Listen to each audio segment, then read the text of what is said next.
Assalamualaikum, suaranya sudah terdengar belum? Waalaikumsalam, sudah Bu. Oke, kita mulai saja ya. Sudah jam 10:34. Yang lain kemana? Baru 11 orang, 10 orang yang hadir?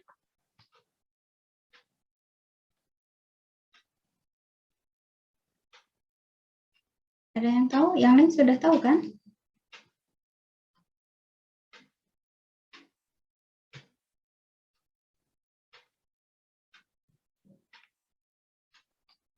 Kita mulai ya. Hari ini kita akan membahas mengenai praktikum menggunakan Smart PLS, di mana digunakan untuk mengolah data yang berasal dari kuesioner menggunakan analisis PLSM. Nah, teorinya sudah disampaikan di minggu kemarin mengenai karakteristik datanya, kemudian ukuran sampelnya seperti apa, dan lain sebagainya. Hari ini yang akan kita bahas adalah bagaimana mengolah data tersebut menggunakan software Smart PLS. Data untuk kasus yang disampaikan di pertemuan ke-10 mengenai kualitas Google Classroom terhadap tingkat kepuasan usernya. Sebelumnya, ada yang bisa masuk ke lab nggak hari ini? Nggak ada?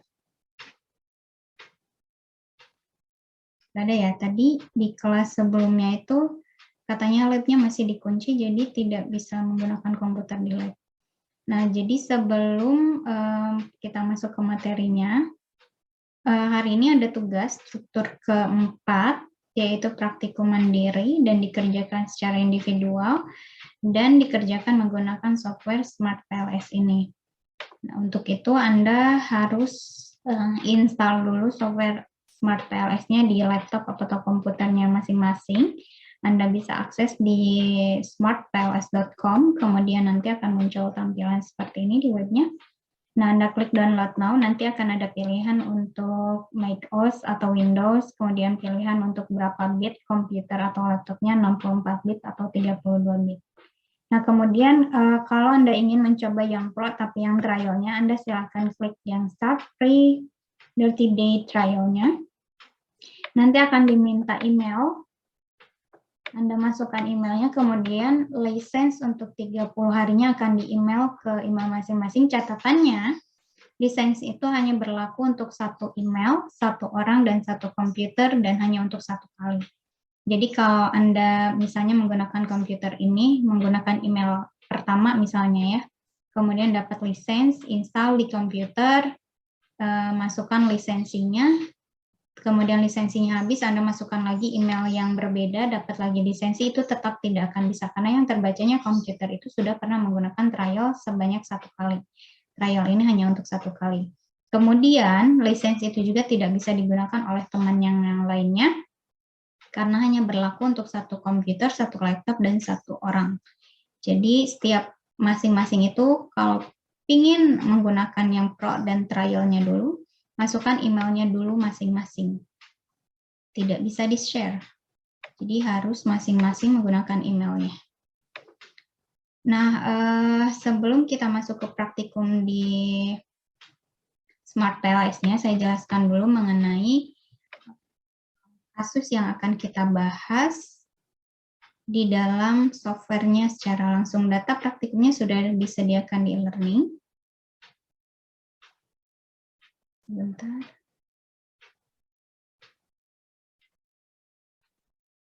Untuk mengingatkan dulu kembali ya materi yang disampaikan minggu lalu di e-learning, dari Anda bisa buka, kalau di e-learning itu masih saya share-nya yang masih dalam berbahasa Inggris karena belum sempat dirubah, tapi Anda bisa lihat yang sudah berbahasa Indonesianya di modul 6, statistikanya di halaman 146 bagian PLSM. Nah, dari minggu kemarin sudah disampaikan PLSM itu adalah partial square structural equation modeling. PLSM itu apa sih? PLSM itu salah satu metode analisis statistik yang dapat digunakan ketika data yang kita miliki itu adalah data yang berasal dari sebuah kuesioner, di mana data yang dikumpulkan melalui kuesioner itu merupakan sebuah variabel laten. Variabel laten itu artinya variabel yang tidak dapat diukur secara langsung, tapi dia hanya bisa diukur menggunakan sebuah konstruk. Konstruknya itu diukur menggunakan indikator yang diturunkan menjadi sebuah item pertanyaan. Nah,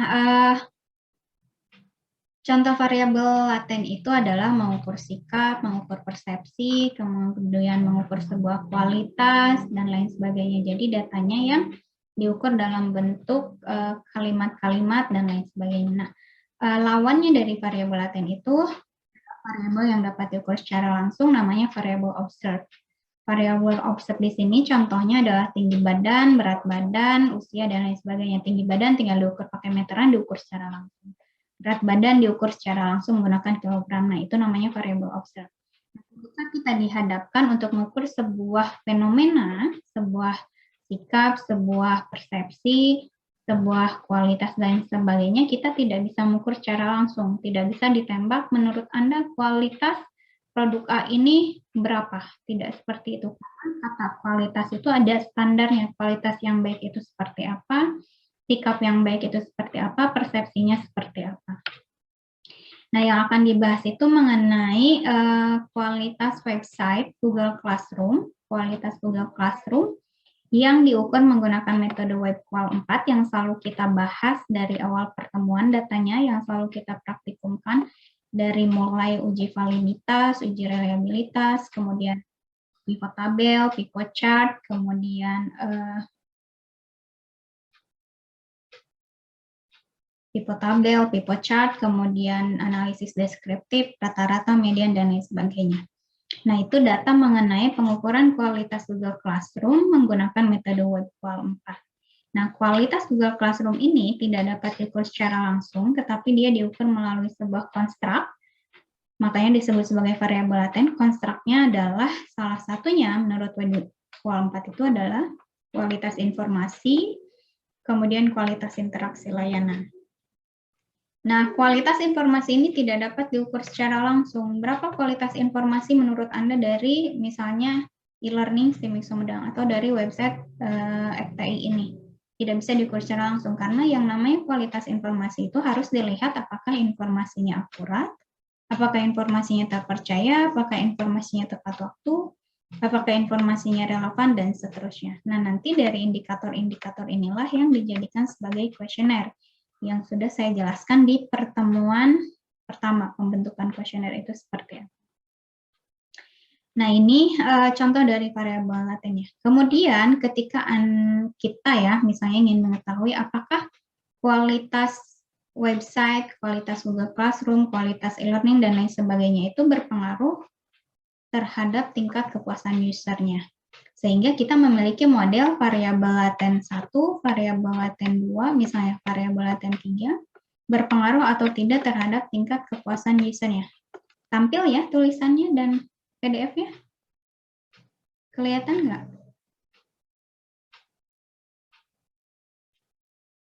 Kelihatan, Bu. Kelihatan, Bu. Oke.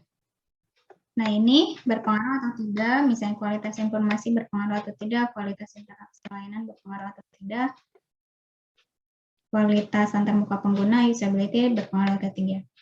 Nah, ketika modelnya seperti ini, analisisnya yang digunakan salah satunya menggunakan SEM.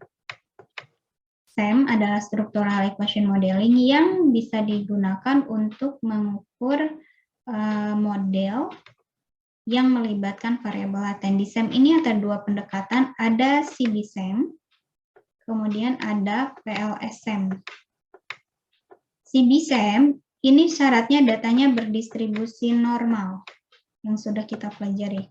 Kalau PLS-SEM datanya bebas, tidak harus selalu berdistribusi normal.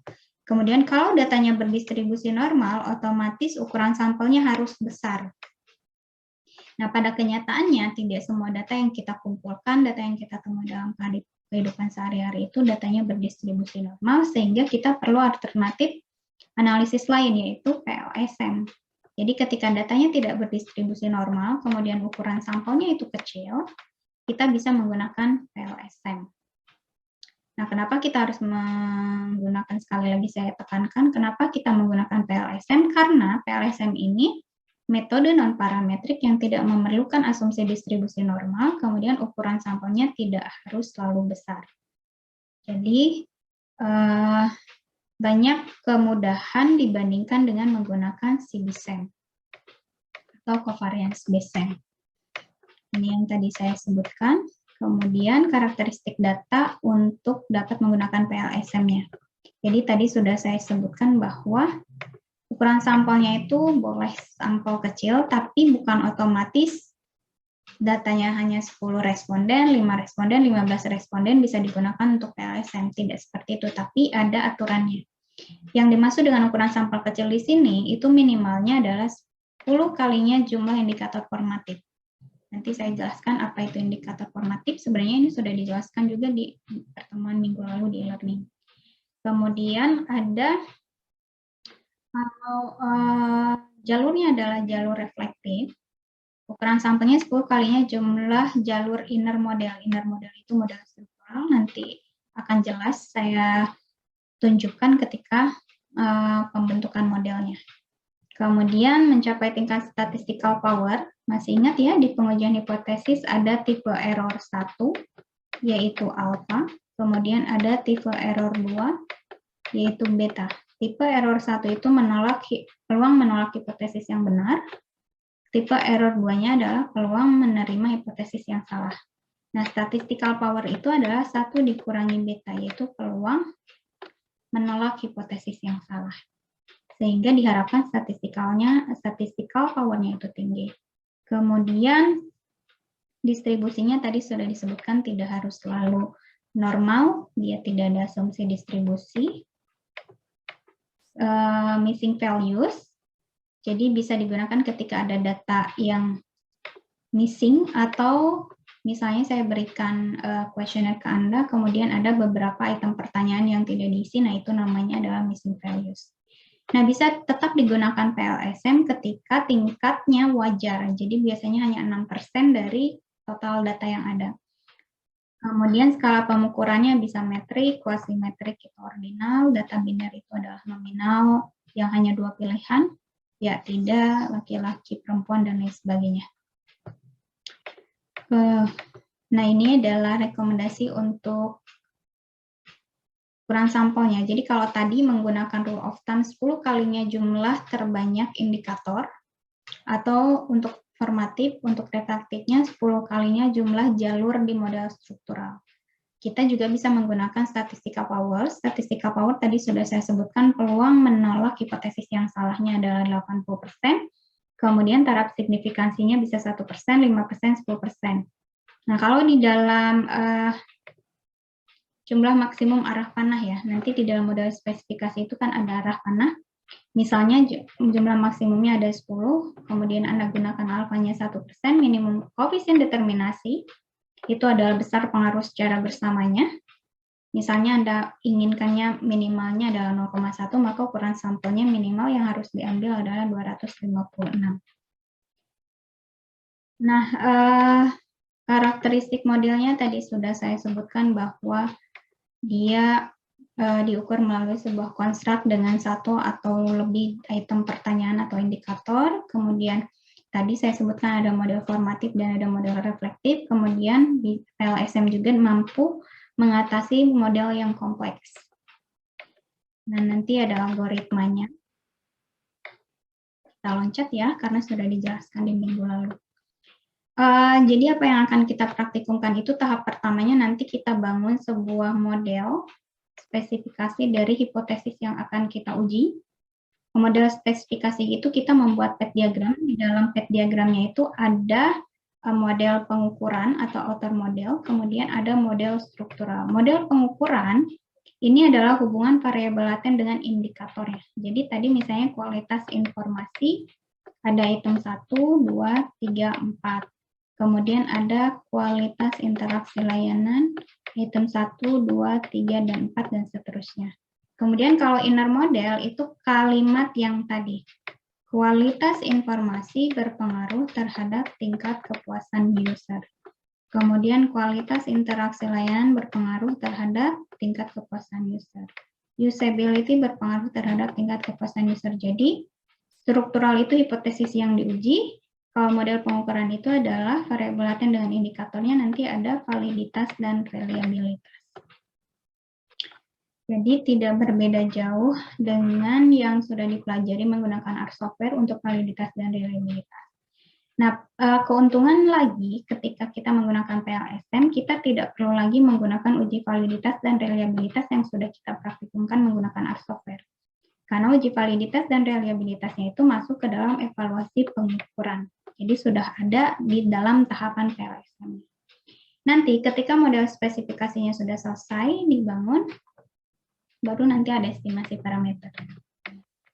Nah, ini adalah contoh pembentukan model untuk kasusnya.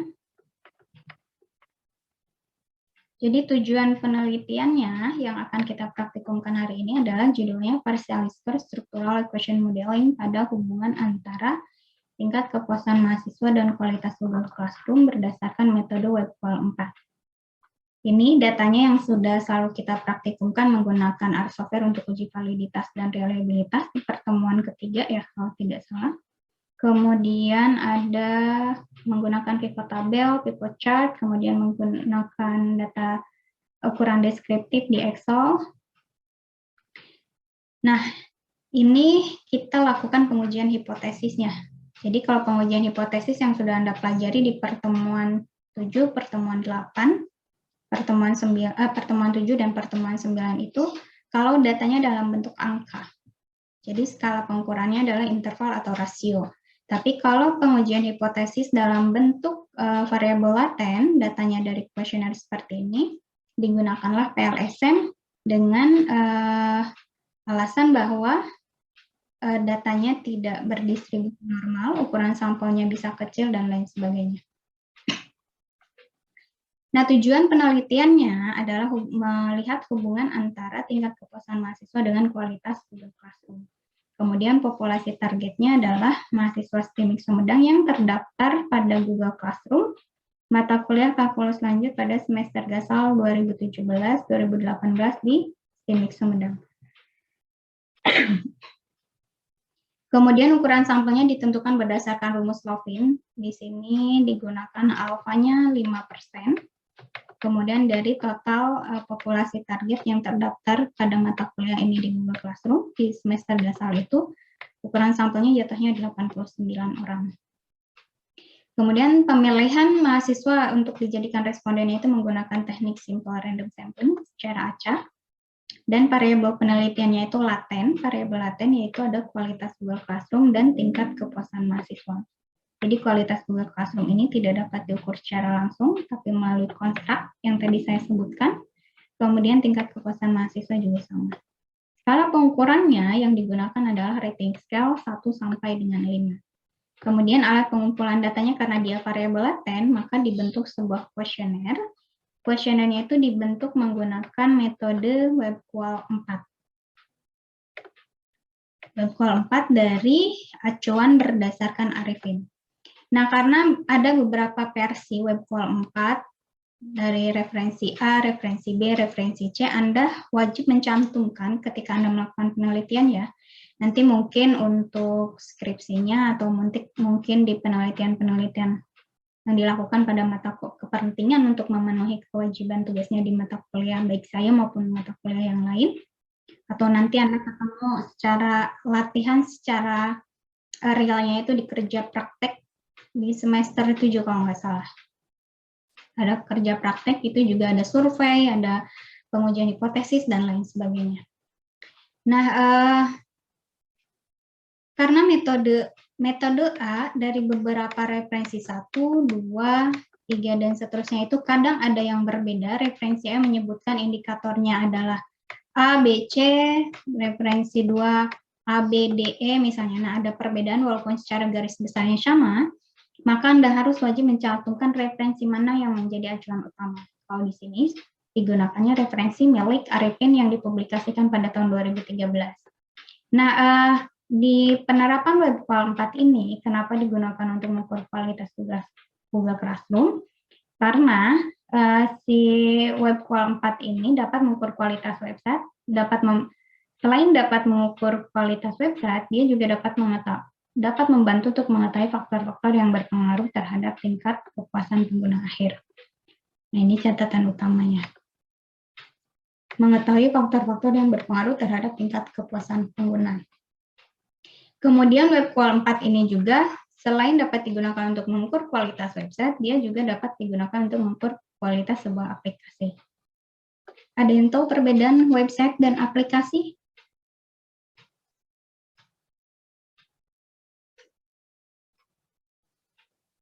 Ada yang tahu?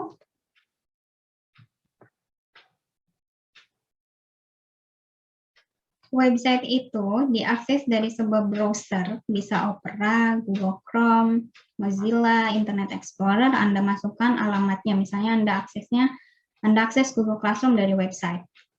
Kemudian kalau aplikasi itu diinstal dari Play Store, dari App Store, dan lain sebagainya di dalam smartphone-nya. Jadi tidak perlu masuk ke browser. Nah, itu perbedaannya. Sehingga tampilannya akan berbeda juga. Di website tampilannya seperti apa, aplikasi tampilannya seperti apa. Sehingga pengukuran kualitas website dan pengukuran kualitas aplikasi itu berbeda. Nah, kelebihan dari WebQual 4 ini dapat digunakan untuk mengukur kualitas website dan juga menggunakan kualitas aplikasi. Nah, dengan catatan kan Google Classroom ini bisa diakses dari website dan juga bisa diakses dari aplikasi Google Classroom dari Play Store atau App Store-nya. Sehingga metode ini cocok untuk mengukur kualitas Google Classroom pada penelitian ini. Nah, di dalam metode WebQual 4 itu terdapat 3 dimensi untuk mengukur kualitas website. Pertama adalah usability, kemudian yang kedua adalah kualitas informasi, dan yang ketiga adalah kualitas interaksi layanan. Nah, ternyata selain 3 dimensi ini katanya, user interface atau tampilan juga berpengaruh terhadap tingkat kepuasan penggunanya. Sehingga si WebQual 4 ini dimodifikasi oleh sumber yang menjadi acuan utama. Artinya dalam mengukur kualitas Google Classroom, bukan 3 dimensi lagi, bukan hanya usability, kualitas informasi, dan kualitas interaksi layanan, tetapi juga kualitas antarmuka pengguna atau tampilan atau user interface-nya juga diukur. Kemudian, itu adalah pembentukan kuesionernya. Jadi, menggunakan metode WebQual 4 dengan konstruknya ada 4. Kualitas informasi, kualitas layanan, interaksi layanan, kualitas antarmuka pengguna, dan usability pengguna. Nah, kemudian metode analisisnya ini sudah kita pelajari untuk statistika deskriptif di pertemuan sebelum UTS, sudah dipraktikumkan dan lain sebagainya. Nah, kali ini adalah praktikum menggunakan PLSM-nya. Nah, cara membangun modelnya yang akan kita buat di dalam Smart PLS-nya, tadi kan sudah dijelaskan indikatornya akurat dan lain sebagainya. Ini adalah item pertanyaan, kemudian skala ukur. Anda tulis dulu notasinya yang nanti akan dimunculkan di dalam Smart PLS. Notasinya seperti ini. Misalnya, contohnya. Untuk kualitas informasi, kualitas interaksi layanan adalah KIL 7. Kemudian kualitas antarmuka pengguna, usability, dan tingkat kepuasannya. Nah, ini yang dimaksud dengan spesifikasi model, yaitu membangun PET diagram. PET diagramnya berdasarkan pembentukan kuesionernya, berdasarkan metode yang digunakannya. Pertama, tadi kualitas informasi, ada akurasi, ada ketepatan, ada relevansi, dan lain sebagainya. Ini adalah metode pengukuran pertama mengenai kualitas informasi terhadap indikator 1, indikator 2, indikator 3, sampai indikator 6. Kemudian model pengukuran kedua mengenai kualitas interaksi layanan. Tadi ada 4 indikator. Item pertanyaan 7, 8, 9, dan 10. Kemudian model pengukuran ketiga mengenai kualitas antarmuka penggunanya. Ada indikator 11, item pertanyaan 11 untuk indikator pertama kualitas antarmuka sampai dengan item pertanyaan ke-17. Kemudian model pengukuran keempat yaitu usability.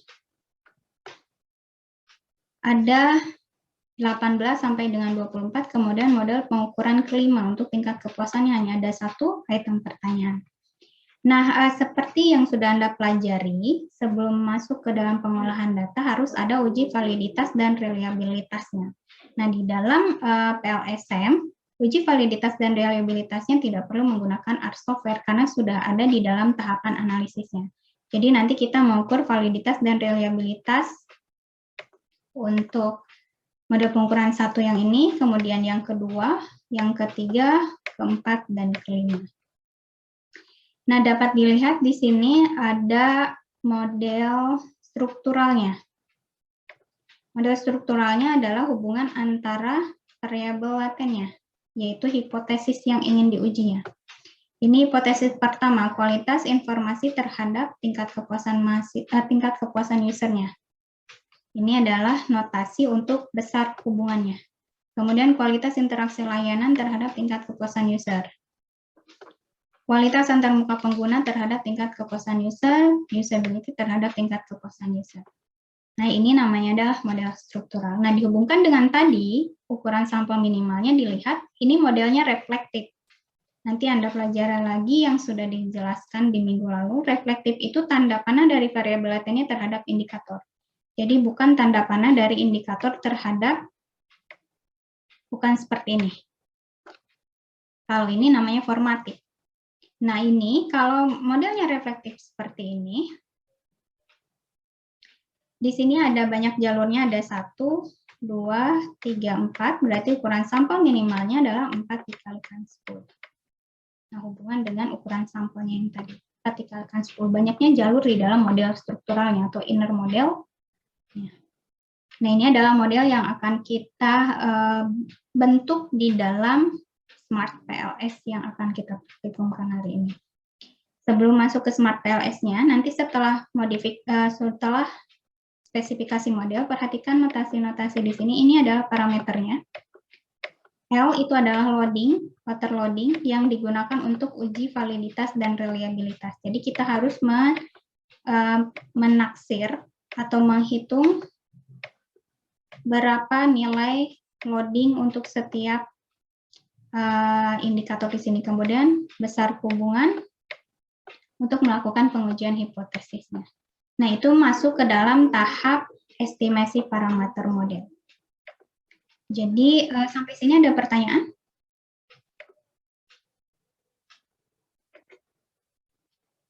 Ada pertanyaan tidak? Tidak ada, Bu. Oke. Kita mulai ke Smart PLS-nya ya.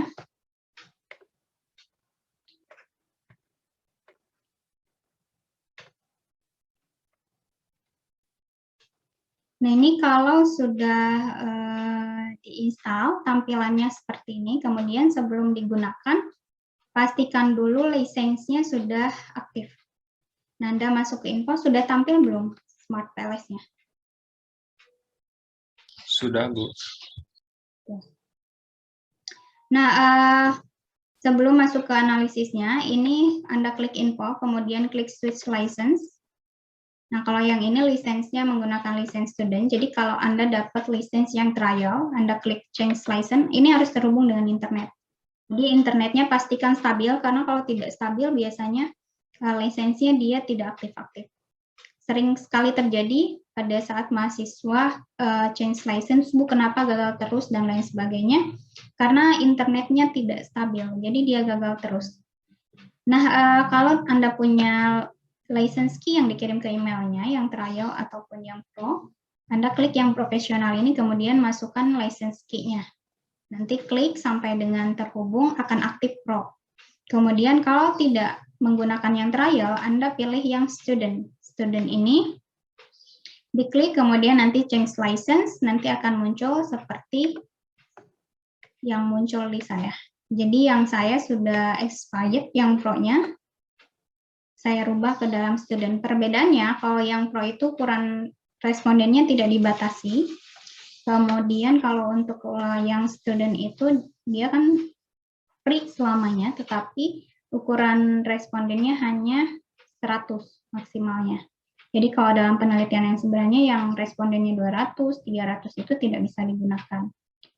Hanya bisa digunakan untuk kepentingan pembelajaran seperti sekarang. Demo praktikum dan lain sebagainya. Kemudian, nah kita masuk tadi datanya, sebelum saya share yang ini ya, datanya yang akan kita import ke dalam Excel ini, pastikan dulu sudah sesuai seperti ini. Jadi sudah sesuai dengan notasi-notasi yang dibentuk di dalam PDF yang tadi saya tunjukkan. Jadi KI 1 itu adalah kualitas informasi indikator pertama sampai dengan indikator ke-6, PL7 dan seterusnya. Ini yang sudah dulu pernah kita praktikumkan di lab menggunakan pivot tabel, pivot chart dan lain sebagainya. Kemudian yang untuk dapat diimport ke dalam Smart PLS, data ini tidak disimpan dalam bentuk TXT yang diimport ke dalam Arsofel, tetapi harus disimpan dalam bentuk CSV. Jadi sama caranya, Anda klik file nanti ya, kemudian pilih save as, kemudian pilihnya CSV yang ini, delimited.csv. Nanti akan tersimpan dalam format CSV, kemudian baru bisa diimport ke dalam Smart PLS-nya. Kita masuk lagi ke Smart PLS-nya.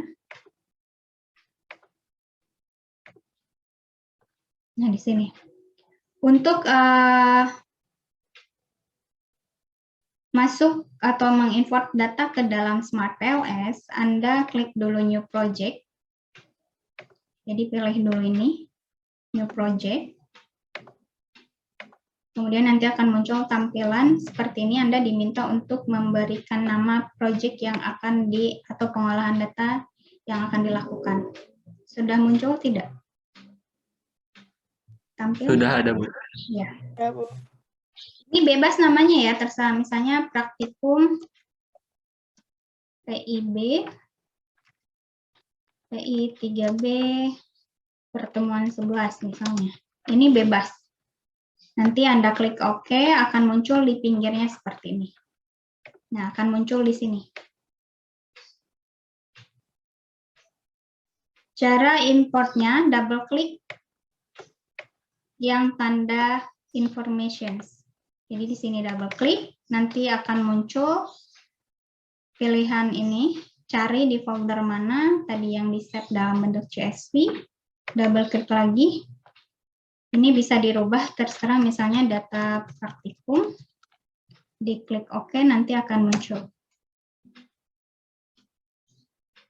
Nah, tampilan pertamanya seperti ini. Jadi ada 3 tab. Tab pertama adalah indicators, kemudian tab kedua adalah indicators correlations, yang ketiga adalah raw file-nya. Indicators itu menjelaskan tentang setiap item pertanyaan. Jadi item pertanyaan 1 misalnya KI 1, tidak ada data yang kosong, datanya lengkap, kemudian rata-ratanya 3,8, mediannya 4, yang menjawab paling rendahnya itu pilihan 2, kemudian yang paling tingginya adalah 5, standar deviasinya, dan seterusnya. Ini adalah ukuran-ukuran deskriptifnya sampai dengan item pertanyaan terakhir. Kemudian, kalau Anda klik lagi indikator correlations, ini menjelaskan keeratan hubungan antar item pertanyaannya. Kalau Anda lihat, perhatikan di sini untuk diagonal 1 karena dia keratan hubungan terhadap dirinya sendiri. Sampai terakhir ini pasti akan selalu sama diagonalnya. Kemudian perhatikan kenapa yang di atas diagonal itu kosong, karena nilainya sama dengan yang ini.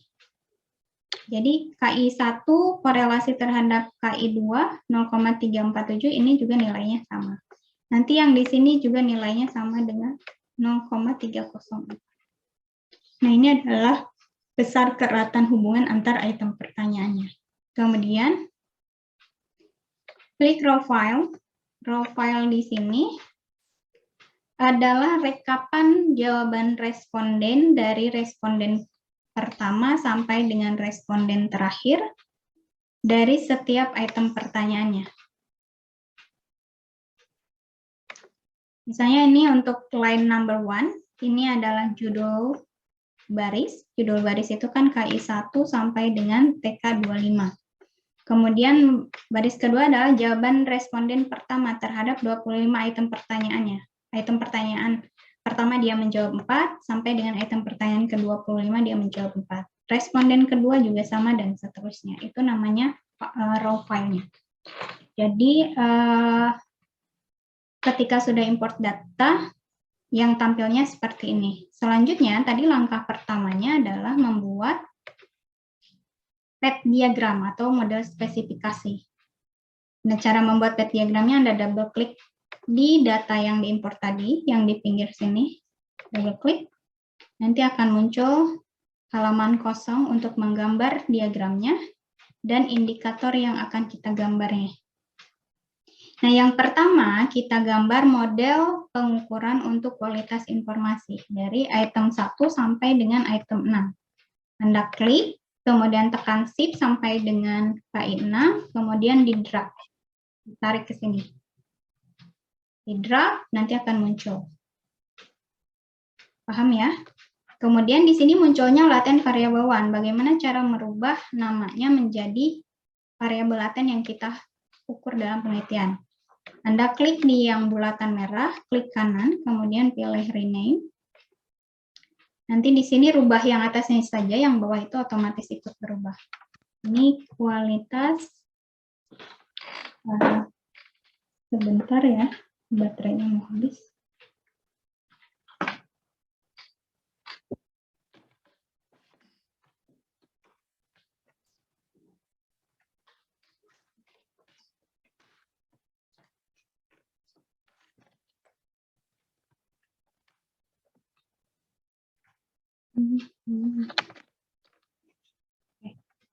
Ini kualitas informasi, kita lanjutkan. Kualitas informasi, kemudian klik OK. Nanti akan berubah. Lakukan hal yang sama untuk setiap indikator. KIL7 sampai dengan KIL10. Tekan KIL7, klik, kemudian tekan shift, nanti sampai dengan 10 di drag, nanti akan muncul lagi. Ini tarik, klik kanan lagi, rubah lagi namanya, pakai rename.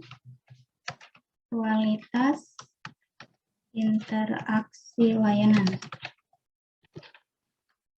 Klik OK. Kemudian kualitas antarmuka pengguna. 11 sampai dengan 17. Drag. Klik kanan lagi, rename.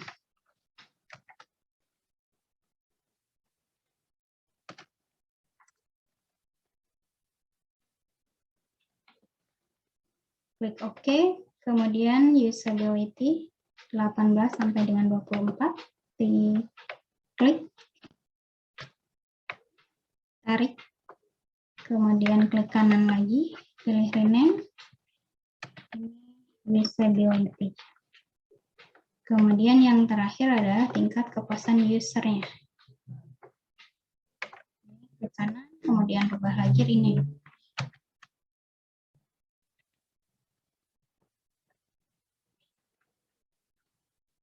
Oke.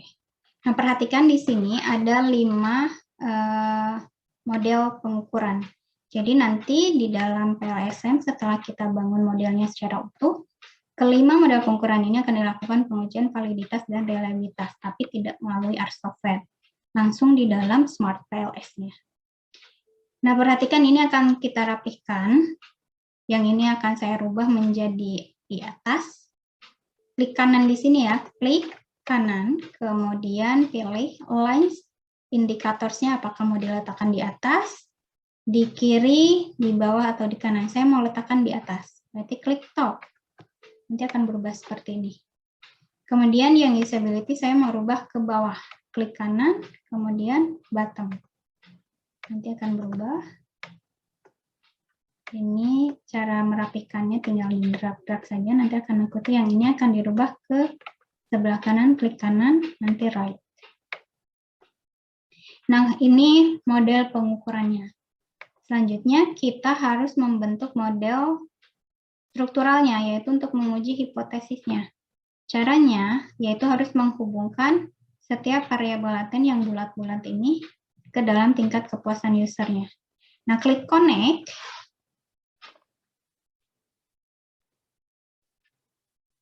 Nah, Anda pilih di sini ada connect.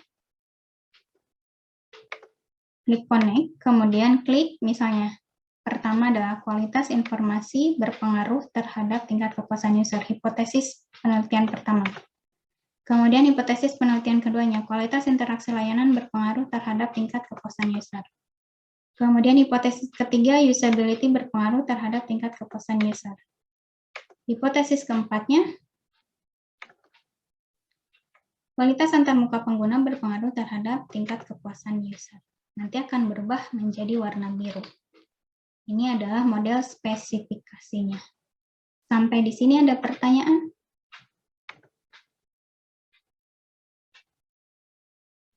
Siap tidak, Bu?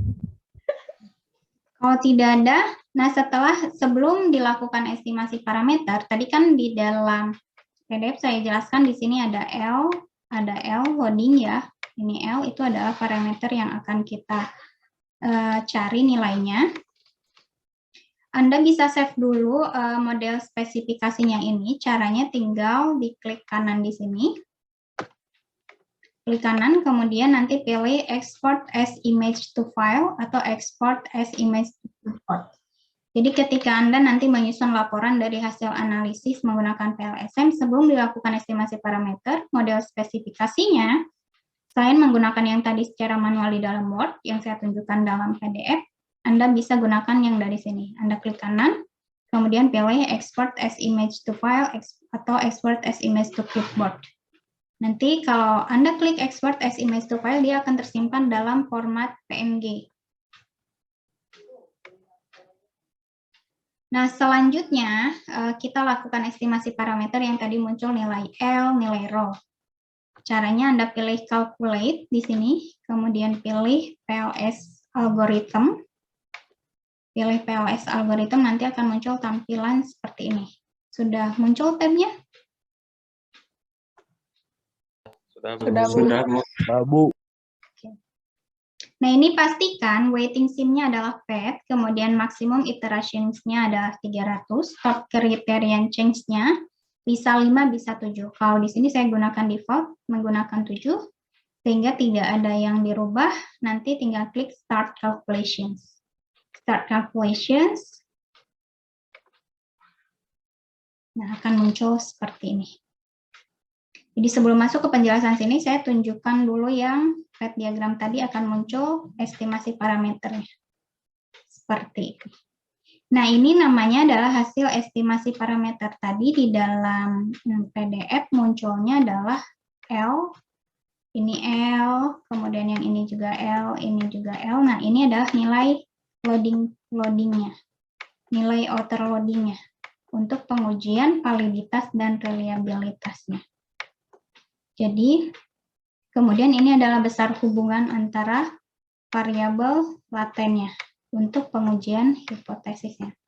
Angka yang ada di sini, ini adalah R-square atau koefisien determinasi. Jadi, besar pengaruh secara bersama. Besar pengaruh secara bersama dari kualitas antarmuka pengguna, kualitas informasi, kualitas interaksi layanan, dan usability terhadap tingkat kepuasan user adalah 0,57. Tapi besar pengaruh dari masing-masing variabelnya adalah dilihat dari sini. Nah, namun sebelum kita menyimpulkan pengujian hipotesisnya harus dipastikan bahwa setiap indikator itu valid dan reliable. Cara menguji validitas dan reliable-nya, Anda klik yang PLS algorithm, kemudian pilih yang construct reliability and validity yang ada di bawah ini. Anda klik. Ini diklik, nanti akan muncul seperti ini. Jadi berbeda dengan yang dilakukan pada R software, yang dilakukan dalam R software itu pengujian validitas dan reliabilitasnya itu terurut validitas dulu baru reliabilitas. Tapi kalau di dalam PLSM itu dilihat dulu reliabilitasnya. Yang harus diperhatikannya adalah composite reliability yang ini dan AVE. Composite reliability itu harus lebih besar atau sama dengan 0,708. Jadi nilainya lebih besar sama dengan 0,708. Sedangkan APE harus lebih besar sama dengan 0,5. Nah, cara melihatnya yang diberikan kemudahan dan kelebihan dari PLSM itu adalah yang dikatakan reliable itu sudah diberi tanda dengan warna hijau. Contohnya di sini, untuk composite reliability semuanya sudah lebih dari 0,708 sehingga warnanya berwarna hijau. Kemudian kalau untuk AVE ada yang berwarna merah karena dia kurang dari 0,5. Artinya di kualitas informasi ini belum reliable, belum cukup reliabilitasnya untuk dilakukan pengujian hipotesis. Artinya kalau dia belum reliable, ada indikasi bahwa item-item pertanyaannya atau indikatornya itu ada yang tidak valid. Nah, cara melihat yang tidak validnya itu nanti kita gunakan outer loading. Nah, kemudian saya ingatkan lagi dari materi yang saya sampaikan mengenai pengujian validitas dan reliabilitas, bahwa yang reliable itu belum tentu valid, tapi kalau yang valid itu pasti reliable. Sehingga di sini yang composite reliability-nya sudah memenuhi juga, belum tentu semua indikatornya sudah valid. Jadi untuk memastikan bahwa semua indikatornya valid, Anda klik outer loading. Diklik outer loading, nanti akan muncul seperti ini.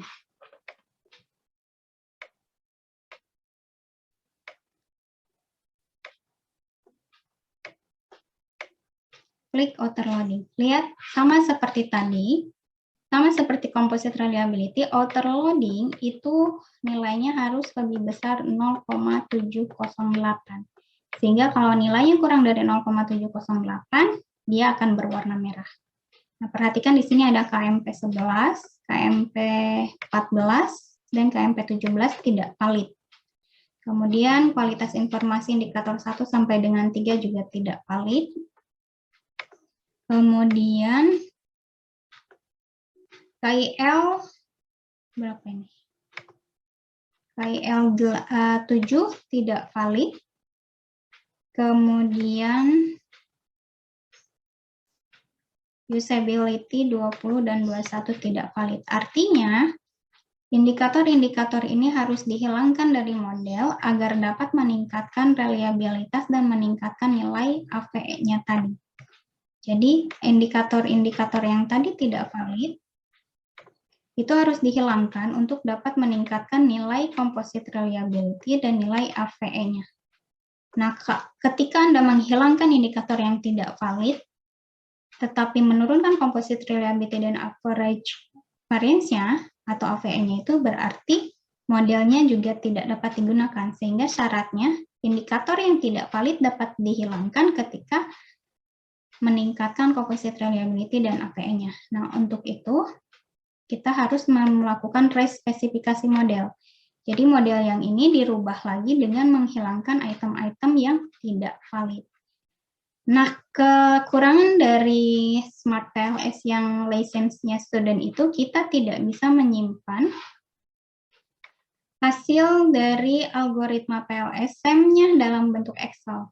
Dia tidak aktif. Jadi kalau Anda ingin menyimpan dalam bentuk Excel, Anda bisa klik export to Excel, tapi ini hanya berlaku untuk yang pro. Jadi kalau Anda klik untuk license student, dia tidak akan aktif. Kemudian yang export to web juga tidak akan aktif, export to art juga tidak akan aktif. Jadi nanti untuk tugas individu yang sudah saya berikan di learning untuk praktikum menggunakan Smart PLS, bagi yang menggunakan versi student, Anda gunakan saja print screen. Print screen yang ada di keyboard, PRTSC, kemudian klik paste ke dalam Word-nya. Itu untuk memudahkan penyimpanan, misalnya construct reliability-nya seperti ini, print screen, simpan ke dalam Word. Kemudian outer loading-nya juga sama, print screen, semuanya. Ini harus di print screen-nya sampai dengan ujung. Kemudian save ke dalam Word. Jadi itu file yang output Smart PLS yang harus disimpannya caranya seperti itu untuk license yang student. Tapi kalau Anda gunakan yang trial atau yang gunakan yang pro, Anda tinggal klik export to Excel, nanti bisa diekspor ke dalam Excel. Semua yang hasil PLS algorithm akan muncul. Nah, kemudian karena dia lisensinya student dan tidak bisa di-save, Artinya ketika Anda melakukan respesifikasi model karena ada variabel indikator, maksud saya yang tidak valid, respesifikasi modelnya gue lakukan dengan menggunakan project bus supaya nilai-nilai ini dapat kita lihat secara terus-menerus. Sampai di sini ada pertanyaan?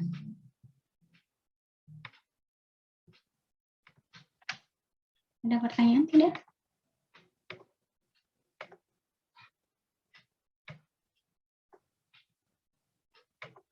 Tidak ada? Oke, kalau tidak ada, kita lanjutkan ke respesifikasi model. Klik New Project. Lagi sama seperti tadi ya. Ini respesifikasi model. Misalnya ini untuk TIFGB. Klik OK. Nanti double klik lagi, import lagi datanya. Data yang sama. Kemudian bangun lagi modelnya, tapi dengan melihat yang sudah valid saja. Misalnya untuk yang KI, kualitas informasi ini yang harus dihilangkan itu KI 1, KI 2, dan KI 3. Jadi di respesifikasi ini, double klik, kemudian KI 1 sampai 3-nya dihilangkan, sehingga KI 4 sampai dengan KI 6 saja. Di drag lagi, caranya sama seperti tadi, jadi tidak ada bedanya, hanya menghilangkan indikator-indikator yang tidak valid. Kemudian di rename, sama seperti tadi, klik OK, kemudian periksa lagi selanjutnya untuk KIL, KIL itu yang harus dihilangkannya adalah KIL 7,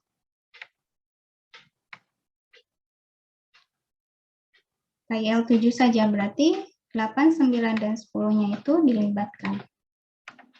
Jadi klik lagi yang respesifikasi, 8 sampai dengan 10, di drag, kualitas interaksi layanan.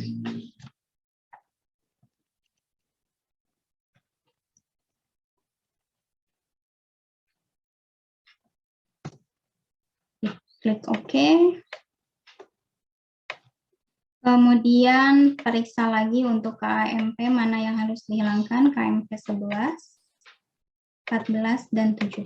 KMP 11, 14, dan 17. Berarti KMP 12,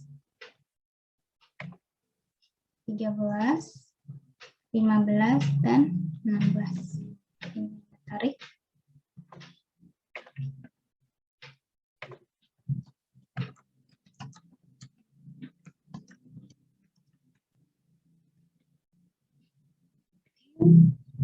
Kemudian yang terakhir, usability, periksa mana saja yang harus dihilangkan. Usability 20 dan 21 saja. 20 dan 21 saja yang dihilangkan, yang tidak valid. Kemudian 22, 23, 24. Di drag lagi, ini ubah lagi. Usability. Oke, kemudian yang terakhir tingkat kepuasan lagi. Nah, selanjutnya tinggal dirapihkan, caranya seperti tadi.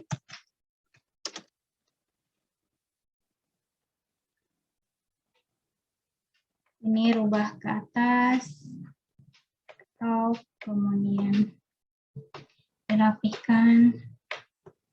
Ini rubah ke bawah, bottom. Kemudian yang tingkat kepuasannya ke kanan. Kemudian hubungkan antar variabelnya.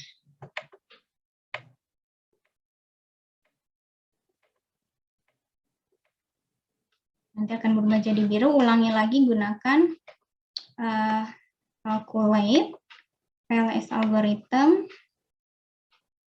kemudian pilih start calculations.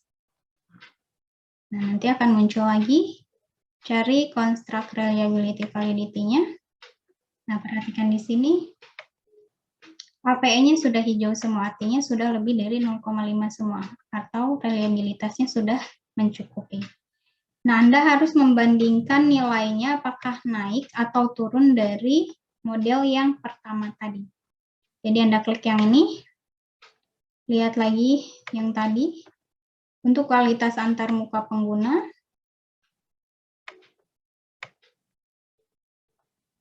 klik 0,875 dan 0,505. Ini 0,885, 0,658, artinya meningkat. Untuk kualitas informasi juga sama. Tadinya merah, dia sudah menjadi hijau 0,67. Artinya penghapusan indikator-indikator yang tidak valid itu dapat meningkatkan reliabilitasnya. Sehingga respesifikasi model dapat dilanjutkan untuk menguji hipotesis penelitiannya. Ada pertanyaan sampai sini?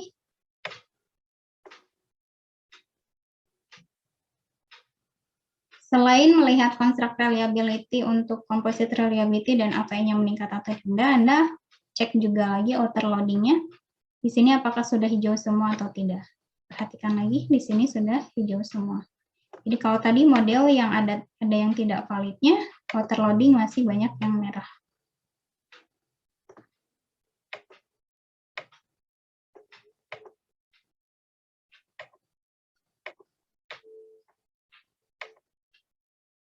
Oke, selanjutnya karena semuanya sudah valid dan reliable, baru kita lakukan pengujian hipotesisnya.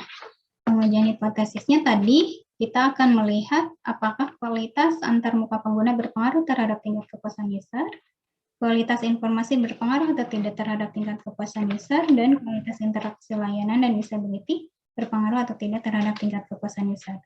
Nah, caranya Anda klik calculate, kalau tadi POS algorithm, sekarang gunakan Bootstrap. Jadi untuk menghitung nilai p-value, menghitung nilai statistik yang sudah saya jelaskan di pengujian hipotesis, klik Bootstrap. Kemudian Anda rubah subsampelnya menjadi 5.000. Subsampel itu Bootstrap, jadi pengulangan perhitungan. Di sini subsampelnya semakin tinggi, dia akan semakin baik hasilnya. Konvergensinya yang sudah Anda pelajari di kalkulus lanjut. Kemudian pastikan pengujian hipotesisnya itu 2 arah atau 1 arah. Di sini one tail or two tail. Kita tadi berbicaranya berpengaruh atau tidak sehingga berbicaranya 2 pihak. Kemudian taraf signifikansinya ini bisa dirubah apakah Anda menggunakan 1% atau 5%. Kalau di sini menggunakan 5%, jadi tidak saya rubah. Sehingga tinggal dilanjutkan start calculations. Nanti tunggu sampai dengan selesai.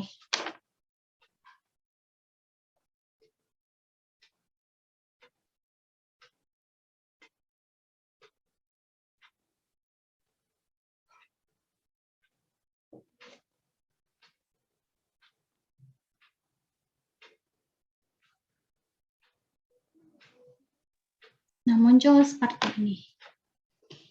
Jadi untuk pengujian hipotesisnya, perhatikan ini adalah hipotesis yang diuji.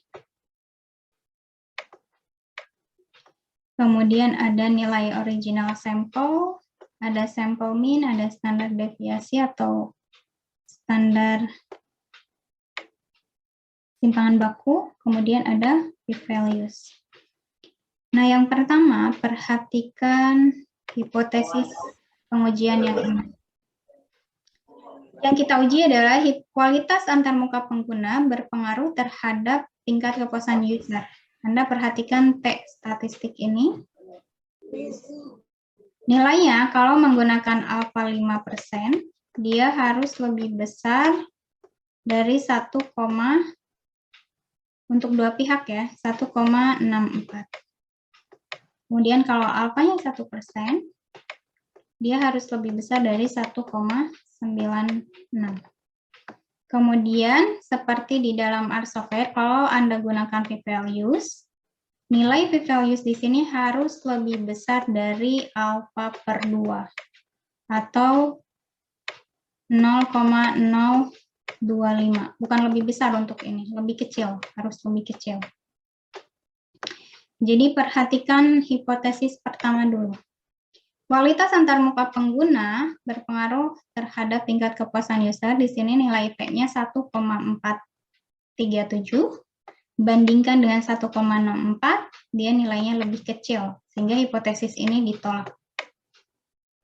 Kemudian dari p-values juga sama, 0,151 ini lebih besar dari 0,025, sehingga hipotesis ditolak. Artinya kualitas antarmuka pengguna tidak berpengaruh secara signifikan terhadap tingkat kepuasan user. Kemudian perhatikan hipotesis yang kedua yang ini. Kualitas informasi berpengaruh terhadap tingkat kepuasan user. Perhatikan nilai T-nya 0,090 itu lebih kecil dari 1,64. Artinya ditolak hipotesis ini. Kemudian p-value-nya 0,929 jauh lebih besar dari 0,025, betul ditolak. Nah, kesimpulannya kualitas informasi tidak berpengaruh secara signifikan terhadap tingkat kepuasan user. Kemudian perhatikan hipotesis yang ketiga. Kualitas interaksi layanan berpengaruh terhadap tingkat kepuasan user. Nilai T-nya 1,284 lebih kecil dari 1,64 sehingga hipotesisnya ditolak. Kemudian nilai p-value-nya juga jauh lebih besar dari 0,025, artinya ditolak. Sehingga kesimpulannya adalah kualitas interaksi layanan itu tidak berpengaruh secara signifikan terhadap tingkat kepuasan user. Nah, selanjutnya yang terakhir, perhatikan hipotesis terakhir, usability berpengaruh terhadap tingkat kepuasan user. Nilai T-nya adalah 5,950, jauh lebih besar dari 1,64. Artinya hipotesis ini diterima. Kemudian p-value-nya juga 0,00, jauh lebih kecil dari 0,025. Artinya, dari keempat variabel yang diuji hipotesisnya berpengaruh atau tidak terhadap tingkat kepuasan user, hanya satu yang signifikan, yaitu usability. Paham ya? Cara menyimpulkan pengujian hipotesisnya tidak berbeda jauh dengan menyimpulkan pengujian hipotesis dari R software. Selanjutnya, biasanya akan ditanya berapa besar pengaruhnya. Nah, melihatnya dari original sampelnya. Dari sini, ini adalah besar pengaruh masing-masing variabelnya. Tadi katanya usability berpengaruh secara signifikan terhadap tingkat kepuasan user. Lalu berapa besar pengaruhnya? 0,707. Kemudian kualitas interaksi layanan katanya tidak berpengaruh secara signifikan. Memang besar pengaruhnya berapa? Lihat di sini besar pengaruhnya negatif dan minus 0,15, sangat kecil. Apalagi yang kualitas informasi. Katanya dia tidak berpengaruh secara signifikan. Memang betul karena pengaruhnya hanya 0,01. Kemudian kualitas antarmuka juga sama, hanya 0,14. Nah, ini adalah besar pengaruh masing-masing variabelnya. Nilai ini akan sama, Anda bisa lihat juga di total effect yang ini. Nah, ini nilainya sama, jadi original sample, ini nilai besar pengaruhnya. Kemudian kalau Anda klik total indirect effect, tidak ada, karena pengaruhnya semuanya secara langsung dari setiap variabel terhadap tingkat kepuasan usernya. Ada pertanyaan sampai sini?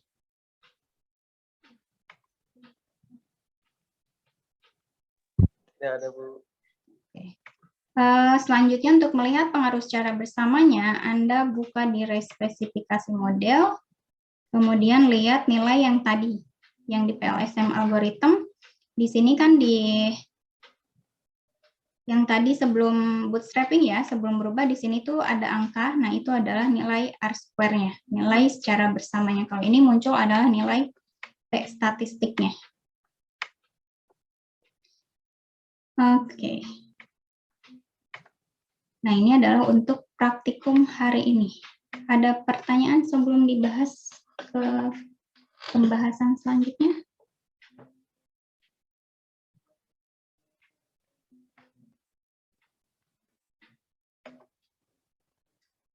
Kalau tidak ada, jangan lupa dikerjakan tugas struktur keempatnya, dikerjakan secara individu.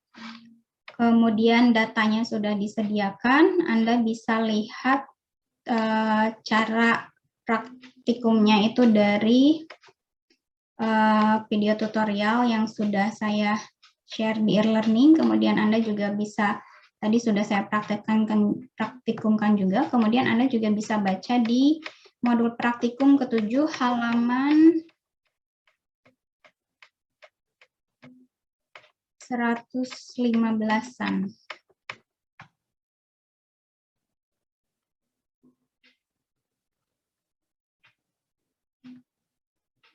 Nah ini, Anda bisa baca di halaman 108 sampai dengan selesai untuk cara praktikumnya, nanti dari tugasnya harus ngapain, kemudian apa saja yang harus dijelaskan, lain sebagainya. Kemudian cara setnya yang tadi saya sebutkan, kalau Anda gunakan license key yang student, Anda harus pakai print screen di keyboard, kemudian dipindahkan ke Word, tapi kalau yang menggunakan trial atau pro, bisa gunakan export to Excel yang tadi. Kemudian diagramnya tinggal diklik kanan export to clipboard atau image as, nanti disimpan dalam PNG dan lain sebagainya.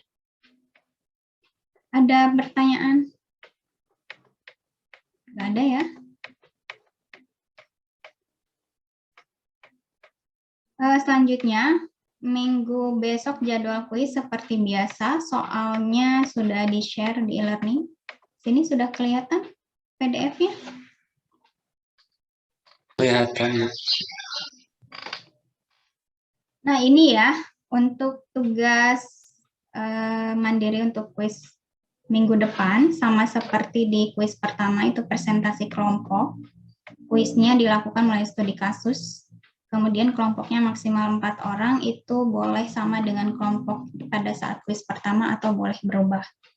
Kemudian presentasinya dilakukan secara daring menggunakan Zoom meeting.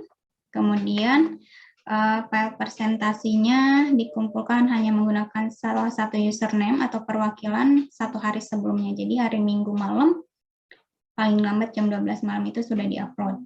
Kemudian file yang dikumpulkan dalam foldernya itu terdiri dari file presentasi PDF. Jangan lupa cantumkan nama lengkap, NIM anggota, dan cantumkan juga artikel ilmiah yang dianalisisnya. Kemudian waktu presentasinya sama, hanya 10 menit. Kita selesaikan dulu semua kelompok presentasi, baru di akhir ada sesi tanya jawab untuk semua kelompok agar waktunya efisien. Urutan kelompoknya sama diacak dan seterusnya. Nah, yang harus dilakukannya, Anda harus mengevaluasi penerapan analisis parsial, least square structural equation modeling pada artikel ilmiah yang berkaitan dengan bidang teknik informatika. Bedanya dengan yang kuis pertama, kalau kuis pertama itu analisisnya boleh apa saja karena hanya deskriptif. Tapi kalau untuk kuis kedua, analisis yang digunakan dalam artikel ilmiahnya wajib partial least square structural equation modeling. Jadi itu yang dibahasnya di bidang teknik informatika. Tidak boleh ada yang sama artikel ilmiah antar kelompoknya, kemudian bisa dicari dari salah satu link di sini. Nah, yang harus dievaluasinya akan selalu ada tetap tujuan penelitian dan populasi target, kemudian penentuan ukuran sampling, metode pembentukan kuesioner dan skala pengukurannya, kemudian hipotesis penelitian atau hipotesis yang diujinya. Nah, ini tahapan analisis PLSM yang dijelaskan sama seperti yang dijelaskan di minggu lalu dan praktikum hari ini. Jadi, di dalam artikel ilmiahnya harus Anda lihat, dikaji model spesifikasinya seperti apa, kemudian hasil dari estimasi parameter modelnya seperti apa, evaluasi model pengukuran atau uji validitas dan reliabilitasnya seperti apa, dan pengujian hipotesis atau evaluasi model strukturalnya seperti apa. Cara menyusun PPT-nya bebas berdasarkan kreativitas masing-masing kelompoknya. Jadi tugasnya ada 2, yang satu tugas individu, yang kedua presentasi untuk kuis secara berkelompok. Ada pertanyaan untuk kuisnya?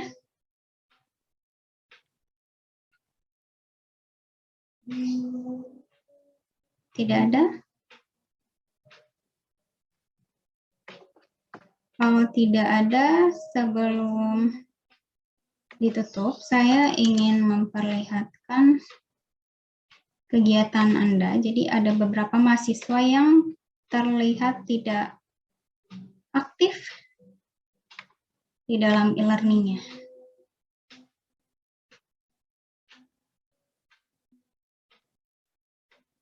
Sudah muncul tidak tampilan? Ada, Bu. Oke, Ada, Bu. sebentar masih loading ya.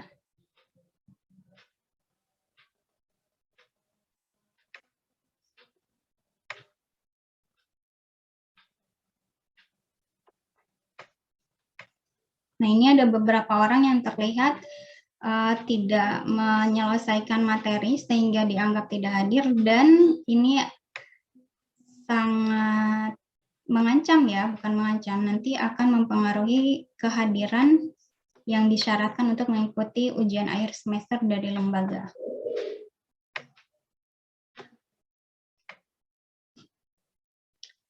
Agung Karya, ada nggak hadir nggak hari ini? Hadir, Bu. Agung, di sini Anda banyak sekali yang tidak diselesaikan ya? Itu, Bu, videonya yang tidak diselesaikan, Bu, soalnya jaringan, Bu. Jadi yang di-download itu yang file PDF-nya doang gitu, Bu. Enggak, di sini banyak sekali yang merah PDF-nya juga. Jadi bukan hanya buka course, Anda lihat course-nya, karena itu tidak terdeteksi kehadiran, tapi harus menyelesaikan semuanya. Kalau misalnya Anda selesaikan yang PDF-nya, seharusnya ini sling satu yang, jadi perhatikannya yang warna merah ya. Kalau yang warna hijau itu artinya sudah diselesaikan, tapi kalau yang warna merah itu sama sekali tidak dibuka. Jadi ini yang hijaunya hanya sedikit, jadi Anda hanya membuka beberapa materi dan completion-nya masih 16%, padahal sudah pertemuan ke-11 hari ini. Yang diselesaikan hanya ujian, Zoom meeting, tugas, dan lain sebagainya. Yang lain tidak. Nanti untuk kedepannya silakan diselesaikan materinya karena tidak bisa dibohongi sistemnya. Kalau Anda nggak klik, nggak akan muncul. Dan itu akan terdeteksi semua kegiatannya. Apakah Anda cuma hanya akses buka course tanpa mengakses materinya, atau memang mengakses materinya. Kalau memang benar mengakses materi, ini sama seperti teman Anda, semuanya akan hijau seperti ini. Kemudian kalau hanya buka course, tidak akan terdeteksi aktivitasnya. Hanya melihat, hanya view course, tapi tanpa menyelesaikan materinya. Ya, nanti jangan sampai terlewatkan, karena tidak bisa. Untuk kedepannya, yang ini tidak bisa lagi susulan, karena sudah melewati batas waktu. Kemudian untuk Devi, ada Devi? Devi Nurfaridah. Dari pertemuan 7 belum terlihat hadir lagi. Nanti tolong disampaikan ya di grup WhatsApp-nya atau di apa. Kemudian sama Fauji itu kasusnya sama seperti Agung, banyak yang dilewatkan. Jadi terlihatnya hanya mengakses course-nya, melihat halaman depannya saja tapi tidak mengakses materinya. Kemudian Venita juga banyak, baru 53%. Rifki, kemudian Rosita. Nah, Yodi. Yodi, ada yang tahu Yodi ini? 6%. Sama sekali belum akses.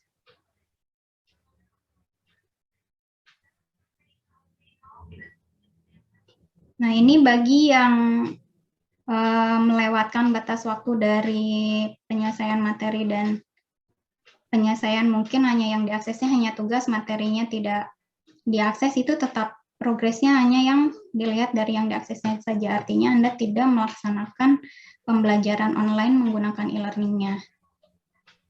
Jadi di sini dapat, selain ini, selain tampilan laporan seperti ini, saya bisa melihat setiap mahasiswanya apakah berapa kali mengakses materi itu, materi yang sama, berapa kali mahasiswa tersebut mengakses videonya, ada yang tidak terlihat sama sekali, ada yang memang rajin beberapa kali, dan lain sebagainya. Jadi semuanya akan terreport ke saya. Jadi kasusnya misalnya Agung atau yang di bawah itu Yodi, ini padahal bulan November, 8 November. terakhir aksesnya. Tapi di sini banyak sekali yang kosong, artinya dia tidak menyelesaikan sama sekali materinya. Nah, itu akan terlihat. Nanti ada reportnya, pernah buka materinya atau tidak, pernah buka videonya atau tidak, semuanya lengkap. Jadi diharapkan untuk bisa menyelesaikannya, karena ini bukan untuk saya, sebenarnya untuk diri Anda sendiri. Apalagi nanti dalam conclusion ini kan, kalau misalnya lembaganya kan untuk Unsur misalnya ya, aturannya sudah sangat ketat, misalnya kehadirannya harus 75% untuk UAS, ya nanti Anda akan terhambat di sana, tidak bisa mengikuti UAS, dan ada beberapa administrasi yang akan terhambat di sananya. Jadi usahakan untuk selalu mengerjakan sesuai dengan jadwal, karena sistemnya sudah terreport secara lengkap. Ada pertanyaan?